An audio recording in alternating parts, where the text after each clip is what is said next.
আল্লাহ তাআলা বলেন, আল্লাযীনা ইউমিনুনা বিল গায়বি ওয়া ইউকিমুনাস সালাতা ওয়া মিম্মা রাযাকনাহুম ইউনফিকুন। কোরআনে কারীম আপনি খুলবেন, খোলার সাথে সাথে যাকাত সম্পর্কে আপনি আয়াতে কারিমা পেয়ে যাবেন। যে আয়াতের মধ্যে আল্লাহ যাকাতের কথা বললেন, নামাজের কথা বললেন, যেখানে নামাজ সেখানে আল্লাহ যাকাতের কথা উল্লেখ করে দিয়েছেন। সুবহানাল্লাহ। যাকাত হচ্ছে ইসলামের সেতুবন্ধন। আজ যাকাতু কান্তরাতুল ইসলাম। যাকাত হচ্ছে ইসলামের সেতু, ইসলামের মেরুদণ্ড। পাঁচটি গুরুত্বপূর্ণ স্তম্ভের মধ্যে মেরুদণ্ড হচ্ছে যাকাত। নবী করিম সাল্লাল্লাহু আলাইহি ওয়াসাল্লাম বলেছেন, বুনিয়াল ইসলামু আলা খামসিন, শাহাদাতু আল্লা ইলাহা ইল্লাল্লাহ ওয়া আন্না মুহাম্মাদার রাসূলুল্লাহ ওয়া ইকামাস সালাহ ওয়া ইতাইজ যাকাহ ওয়াল হজ্জি ওয়া সাওমি রমাদান। নবী করিম সাল্লাল্লাহু আলাইহি ওয়াসাল্লাম বলেছেন, ইসলামের পাঁচটি স্তম্ভের মধ্যে গুরুত্বপূর্ণ স্তম্ভ হচ্ছে যাকাত। যাকাতের আগেও আছে দুইটি, কালিমা এবং নামাজ। যাকাতের পরে হচ্ছে হজ এবং রমাদান, সাওম। তাহলে এর কি বোঝাচ্ছে? ইসলামের যাকাত হচ্ছে খুব গুরুত্বপূর্ণ বিষয়, খুবই গুরুত্বপূর্ণ একটি ইবাদত। নামাজ না পড়লে, নামাজকে অস্বীকার করলে যেমন কাফের হয়ে যাবে, ঠিক যাকাতকে অস্বীকার করলে তারা কাফের হয়ে যাবে। নামাজ আদায় না করা যেমন কুফরি, যাকাত আদায় না করাও ঠিক তেমন কুফরি। নামাজকে আমাদের দেশের লোকজন নামাজকে ইবাদত মনে করে, কিন্তু যাকাতকে ইবাদত মনে করে না। যাকাতকে এখন জরিমানা মনে করতেছে। নাউযু বিল্লাহি মিন যালিক।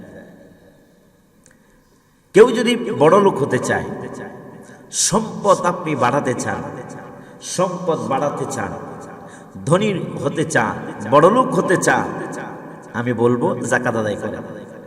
আলহামদুলিল্লাহ, যারাই যাকাত আদায় করবে তাদের সম্পদের মধ্যে আল্লাহ তাআলা বারাকা দান করে দিবেন। সুবহানাল্লাহ। বারাকা দিবেন। আল্লাহ যখন বরকত দিবেন, এই বারাকা তো সীমিত না। কি পরিমাণ বরকত আল্লাহ দিতে পারেন। সুবহানাল্লাহ, সুবহানাল্লাহ। আপনি দেন, এবছর যাকাত আদায় করেন, এক বছরের ভিতরে আপনি আলহামদুলিল্লাহ টের পেয়ে যাবেন বরকত কাকে বলে। আলহামদুলিল্লাহ। তো ভাইরা আমার, যাকাত শব্দের অর্থই হলো আয-জিয়াদাতু। আয-যাকাত, মা মা'না আয-যাকাত? যাকাত শব্দের অর্থ কি? যাকাত শব্দের অর্থ হলো আয-জিয়াদাতু, আল-বারাকাতু, আত-তাতহীর বা তাহারা, পবিত্রতা, বৃদ্ধি পাওয়া, অন্নুমা ইত্যাদি। অর্থাৎ যাকাত শব্দের আবেদনিক অর্থ হলো কি? বৃদ্ধি পাওয়া, বাড়া। সুবহানাল্লাহ। আপনি বাহ্যিকভাবে আপনি দেখতে পাবেন 1 লক্ষ টাকার যাকাত আসে 2,500 টাকা, টাকাটা কমে গেল না। এই টাকাটা কমে নাই, এই 2,500 টাকা আপনার এই টাকাগুলিকে, 1 লক্ষ টাকাকে আপনার পবিত্র করে দিয়েছে। এখন আরো বরকত, আরো লক্ষ লক্ষ টাকার মালিক আল্লাহ তাআলা আপনাকে বানিয়ে দেবেন। সুবহানাল্লাহ। ঈমান থাকতে হবে। ঈমান যদি না থাকে, আপনি কিসের মুসলমান? কিসের মুসলমান? আমি যাকাত আদায় করি না। আল্লাহ বলছেন যাকাত আদায় করলে সম্পদ বাড়ে। এই ঈমান আকীদা আমাদের নাই, সে কিসের মুসলমান? তো আমার ভাইয়েরা, মানুষের শারীরিক যেমন পবিত্রতা আছে, অর্থনৈতিক আমাদের পবিত্রতা আছে না নাই? শারীরিক পবিত্রতার যেমন প্রয়োজন, অর্থনৈতিক পবিত্রতারও ঠিক তেমন প্রয়োজন। ফরজ গোসল হয়ে গেলে, গোসল যখন আপনার উপরে ফরজ হয়ে যায়, তখন আপনাকে গোসল করা লাগবে, পবিত্র হয়ে যাবে। মানুষের শারীরিকভাবে পবিত্রতা অর্জন হয় 2 ধরনের পবিত্রতা। 2 ধরনের অপবিত্রতা মানুষের মধ্যে আছে। 1 ধরনের পবিত্রতা অপবিত্রতা গোসল করার মাধ্যমে দূর হয়ে যায়, ওযু করার মাধ্যমে তা দূর হয়ে যায়। আর এক ধরনের অপবিত্রতা আছে, এটা কালিমা পড়া ছাড়া কোনোদিন দূর হবে না। মানুষের মধ্যে পবিত্রতা কয় ধরনের? দুই ধরনের। একটি হচ্ছে বাহ্যিক, আরেকটি হচ্ছে আত্মিক। বাহ্যিকভাবে যে অপবিত্রতা, গোসল করলে পবিত্র হয়ে যাবেন, ওযু করলে পবিত্র হয়ে যাবেন, অথবা তায়াম্মুম করলে আপনি পবিত্র হয়ে যাবেন। আরেকটা পবিত্রতা আছে, সেটা কি? আত্মিক পবিত্রতা। যতক্ষণ পর্যন্ত আপনি কালিমা না পড়বেন, আপনি যতক্ষণ পর্যন্ত কালিমা না পড়বেন লা ইলাহা ইল্লাল্লাহু মুহাম্মাদুর রাসূলুল্লাহ, এই কালিমা যতক্ষণ পর্যন্ত আপনি না ঘোষণা দেবেন, না পড়বেন, ততক্ষণ পর্যন্ত কোনো মানুষ পবিত্র হতে পারে না।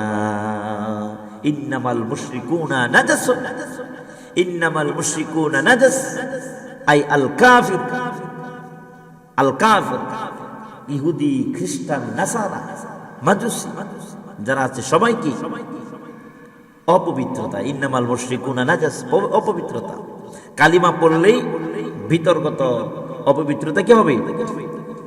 অপবিত্রতা দূর হয়ে যাবে। আর ওযু, গোসল, তায়াম্মুমের মাধ্যমে বাহ্যিক যে অপবিত্রতা, এটা দূর হয়ে যায়। সুবহানাল্লাহ। বাস এটা গেল শারীরিক অবস্থা।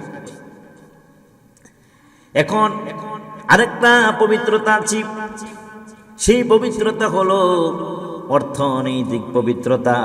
কেউ যদি যাকাত আদায় না করে, তার সম্পদটা অপবিত্র হয়ে যায়, হারাম হয়ে যায়। এই হারাম সম্পদ যদি হালাল করতে চান, অবশ্যই আপনাকে যাকাত দেওয়া লাগবে। যাকাত না দিলে হারাম হয়ে যায়, অপবিত্র হয়ে যায়।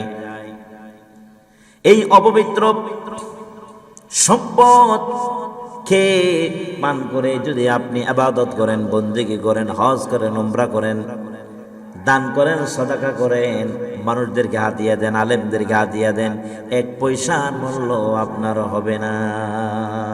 অর্থনৈতিক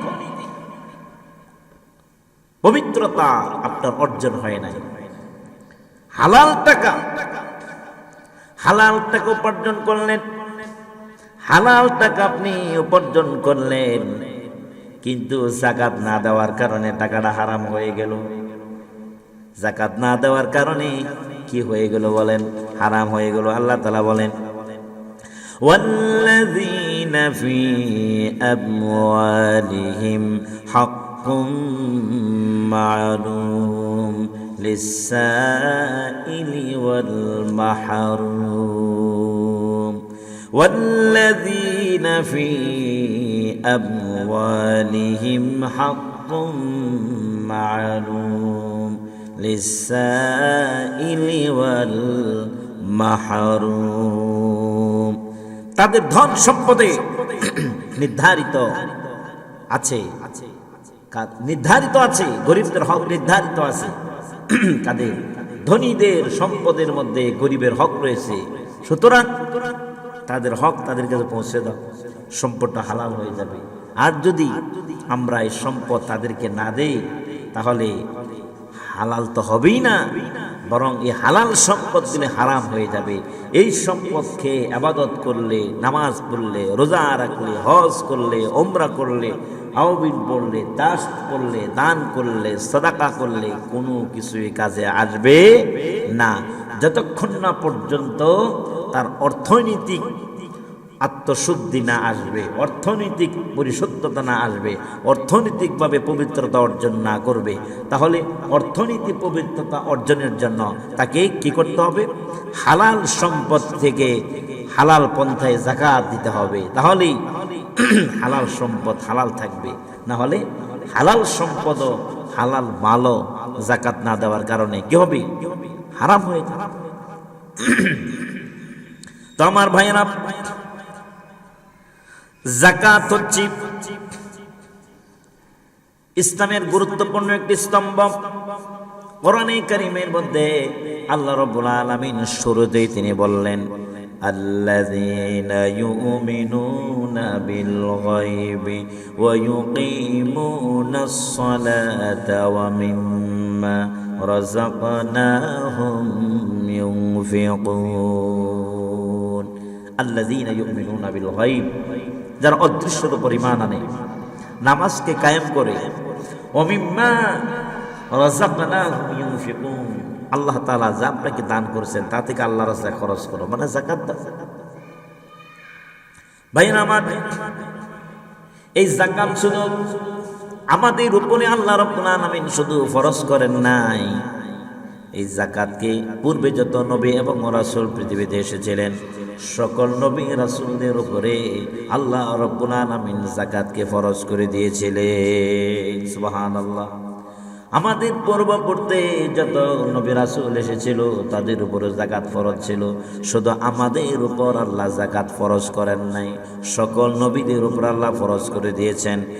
যেমন হযরত মূসা আলাইহিস সালাম সম্পর্কে আল্লাহ তাআলা বলেন, হযরত মূসা আলাইহিস সালাম, হযরত ঈসা আলাইহিস সালাম, দাউদ আলাইহিস সালাম, এমন ভাবে সকল নবীদের উপর আল্লাহ পাক ফরজ করে দিয়েছেন। যেমন আল্লাহ তাআলা বলেন, ওয়া ইযা আখাযনা মিসাকা বনি ইসরাঈলা লা তা'বুদুনা ইল্লাল্লাহ ওয়া বিল ওয়ালিদাইনি ইহসানা ওয়া যিল কুরবা ওয়াল ইয়াতামা والمساكين وقولوا للناس حسنا وأقيموا الصلاة وآتوا الزكاة আল্লাহ তাআলা বলেন, যখন আমি বনী ইসরাঈল থেকে আমি অঙ্গীকার নিলাম এই ব্যাপারে যে তোমরা আল্লাহ ছাড়া লা তা'বুদুনা ইল্লাল্লাহ, তোমরা আল্লাহ ছাড়া আর কারো গোলামি করবে না, আর কারো ইবাদত করবে না। আর কি করবে? পিতা মাতা আত্মীয় স্বজন ইতিম মিসকিন অসহায় দরিদ্রদের সাথে তোমরা সুন্দর ব্যবহার করবে। ওয়াকুলু লিন্নাসি হুসনা, ভালো ভালো কথা বলবে, ভালো ব্যবহার করবে, সৎ আচরণ করবে। আর কি করবে? ওয়াকিমুস সালাতা ওয়া আতুজ যাকাত, আর আল্লাহ তাআলা বললেন আর তোমরা নামাজ কায়েম করবে আর তোমরা যাকাত আদায় করবে। সুবহানাল্লাহ। তোমরা যাকাত দেবে, নামাজ পড়বে, তো আর তোমরা যাকাত দেবে, যাকাত প্রদান করবে। সমস্ত নবীদের উপরে আল্লাহ ফরজ করে দিয়েছেন। এরকম ভাবে হযরতে লূত আলাইহিস সালাম, হযরতে ইসহাক আলাইহিস সালাম, ইয়াকুব আলাইহিস সালাম, এরকম ভাবে সকল নবীদের উপরে আল্লাহ রাব্বুল আলামিন অন্যত্র বলেন, ওয়াজআলনাহুম আইম্মাতান ইয়াহদুনা বিআমরিনা وأوحينا إليهم فعل الخيرات وإقام الصلاة وإيتاء الزكاة وكانوا لنا عابدين وجعلناهم أئمة, আমি তাদেরকে নেতা বানাইছি। কাদেরকে? নবীদেরকে। আইম্মাতান, বহু বছর। ওয়াজআলনাহুম আইম্মাতান, আমি তাদেরকে নেতা বানাইছি আর তারা আমার নির্দেশ অনুসারে তারা পথ প্রদর্শন করেছেন। আমি তাদের প্রতি প্রত্যাদেশ করেছি, ওহী নাযিল করেছি যে ওয়া আওহাইনা ইলাইহিম ফি'লাল খায়রাত, ভালো ভালো কাজ করার জন্য, ভালো কাজ করতে। ওয়া ইকামাস সালাত, নামাজ কায়েম করবে আর যাকাত আদায় করতে। আর তারা ওয়াকানু লানা আবিদিন, তারা তো আমারই ইবাদতকারী বান্দা ছিল। তার মানে তাদের উপরেও বনী ইসরাঈলদের মধ্যে যত নবীরা এসেছিলেন সমস্ত নবীদের উপরে আল্লাহ তাআলা যাকাত ফরজ করে দিয়েছিলেন, নামাজ ফরজ করে দিয়েছিলেন। নামাজ ছিল, যাকাত ছিল। লূত আলাইহিস সালাম, ইদ্রিস আলাইহিস সালাম, ইসহাক আলাইহিস সালাম, তাদের উপরে যাকাত ফরজ ছিল। এরপরে আল্লাহ রাব্বুল আলামিন হযরত ইসমাঈল আলাইহিস সালাম সম্পর্কে আল্লাহ রাব্বুল আলামিন কোরআনে কারিমে তিনি ইরশাদ করলেন, আল্লাহ তাআলা বলেন, ওয়া কানা ইয়া'মুরু আহলাহু বিস-সালাতি ওয়াজ-যাকাতি ওয়া কানা 'ইনদা রাব্বিহি মারদিয়া। আল্লাহ তাআলা বলেন, ওয়া কানা ইয়া'মুরু আহলাহু বিস-সালাতি ওয়াজ-যাকাতি। হার ইসমাঈল আলাইহিস সালাম তিনি তার পরিবার বর্গকে আদেশ করতেন নামাজের এবং যাকাতের। নামাজের আদেশ করতেন, যাকাতের আদেশ করতেন। ওয়া কানা 'ইনদা রাব্বিহি মারদিয়া। আর তিনি তার প্রভুর কাছে পছন্দনীয় ব্যক্তি ছিলেন। সুবহানাল্লাহ। তাহলে ইসমাঈল আলাইহিস সালামের উপরে যাকাত ফরজ ছিল। এরপরে হযরত ঈসা আলাইহিস সালাম সম্পর্কে আল্লাহ রাব্বুল আলামিন বলেন, ওয়া জাআলানি মুবারাকান আইনামা কুনতু ওয়া আওসানি বিস-সালাতি ওয়াজ-যাকাতি মা দুমতু হাইয়া। তিনি বলছেন, আমি যেখানেই থাকি তিনি আমাকে বরকতময় করেছেন। সুবহানাল্লাহ। ওয়া জাআলানি মুবারাকান আইনামা কুনতু। আমি যেখানেই থাকি আল্লাহ আমাকে কি করেছেন? বরকতময় করেছেন, বরকতওয়ালা করেছেন, বরকতময়, সুবহানাল্লাহ, কল্যাণময় করেছেন। আর তিনি আমাকে ওয়া আওসানি, তিনি আমাকে উপদেশ দিয়েছেন, আদেশ করেছেন বিস-সালাতি, নামাজ আদায় করার জন্য, ওয়াজ যাকাতি, আর যাকাত আদায় করার জন্য। যাকাত এবং সালাত, সালাত এবং যাকাত, দেখছেন কি মিল? যত জায়গায় আল্লাহ তাআলা নামাজের কথা বললেন, সাথে সাথে যাকাতের কথা বললেন। যেখানেই নামাজ সেখানেই যাকাত। সুবহানাল্লাহ, সুবহানাল্লাহ। যারা নামাজি তারা যাকাতি, তারা যাকাত আদায় করবে, ঠিক কিনা? যারা নামাজ আদায় করে অবশ্যই তাই সেই সমস্ত বান্দা বান্দিরা তারা অবশ্যই নামাজ আদায়ের সাথে সাথে অবশ্যই তারা যাকাত আদায় করবে। যারা নামাজ আদায় করে যাকাত ফরজ হওয়ার পর যারা যাকাত আদায় করে না, এদের নামাজের 2 পয়সার কোনো দাম নাই, কোনো দাম নাই, আল্লাহর কাছে কোনো দাম নাই যদি যাকাত আদায় না করে। এখন আসেন রমাদানুল মুবারক মাসে, দ্বিতীয় হিজরিতে রমজান মাসে আল্লাহ রাব্বুল আলামিন আমাদের নবীর উপরে যাকাতকে আল্লাহ ফরজ করে দিয়েছেন। বলে সুবহানাল্লাহ। আল্লাহ তাআলা বলেন, ওয়া আকিমুস সালাতা ওয়া আতুজ যাকাতা ওয়ারকাউ মা'আর রাকিঈন।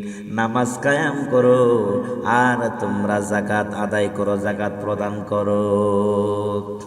ওয়ারকাউ মা'আর রাকিঈন, আর তোমরা রুকুকারীদের সাথে তোমরা রুকু করো। কে বললেন? আল্লাহ তাআলা বললেন যাকাত আদায় করো, নামাজ আদায় করো। যারা যাকাত আদায় করে অবশ্যই তারা নামাজি হবে, আর যারা নামাজ আদায় করে অবশ্যই তারা যাকাত আদায়কারীও হবে।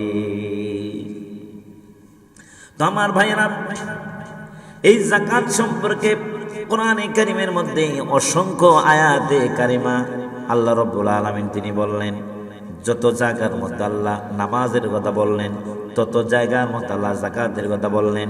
সরাসরি এরকম আয়াত আছে 28টি আয়াতে, সরাসরি 28টির মতো আয়াতে আল্লাহ রাব্বুল আলামিন যাকাতের কথা বললেন।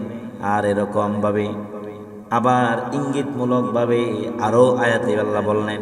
তাহলে নামাজের কথা আল্লাহ তাআলা বললেন 82 জায়গায়, 82 জায়গার নামাজের সাথে সাথে আল্লাহ পাক যাকাতের কথা আল্লাহ উল্লেখ করে দিয়েছেন। সুবহানাল্লাহ। যাকাত ইসলামের সেতুবন্ধন, ইসলামের মেরুদণ্ড। যাকাত বিন ইসলাম হচ্ছে কেউ খাবে কেউ খাবে না তা হবে না, কেউ পড়বে কেউ ঘুমাবে 10 তলায়, আবার কেউ ঘুমাবে গাছতলায়। আল্লাহ এটা চায় না। আল্লাহ রাব্বুল আলামিন একটি ভারসাম্যমূলক একটা সমাজ ব্যবস্থা আল্লাহ চান। এটা আল্লাহর মানসা। কেউ খাবে কেউ খাবে না, কেউ চিকিৎসা করার জন্য তারা লক্ষ কোটি টাকা খরচ করে চলে যাবে তারা ইংল্যান্ডে, চলে যাবার সিঙ্গাপুরে বিভিন্ন দামি দামি হাসপাতালে তারা চলে যাবে একটা সর্দি লাগলে, সামান্য জ্বর হলে, আবার ক্যান্সার হয়েছে, টাকা পয়সার অভাবে একটা ট্যাবলেটও কিনে খাইতে পারে না, একটা ট্যাবলেটও খাইতে পারে না তারা। অসহায়, অনাথ, অনাথিনী সমাজে আছে না? নাই? আছে। এই জন্য আমার ভাইয়েরা, আল্লাহ রাব্বুল আলামিন আমাদের উপর, যাদের উপরে আল্লাহ দয়া করে, ইহসান করে, যাদের উপরে যাকাত আল্লাহ ফরজ করলেন, অবশ্যই যাকাত আদায় করা লাগবে। যাকাত আদায় করলে আল্লাহ রাব্বুল আলামিন সম্পদ বাড়ায়া দিবেন। সুবহানাল্লাহ। আল্লাহ তাআলা অন্যত্র বলেন, ওয়া আকিমুস সালাতা ওয়া আতুজ যাকাতা ওয়া মা তুকদ্দিমু লিআনফুসিকুম মিন খায়রিন তাজিদুহু ইনদাল্লাহ ইন্নাল্লাহা বিমা তা'মালুনা বাসীর।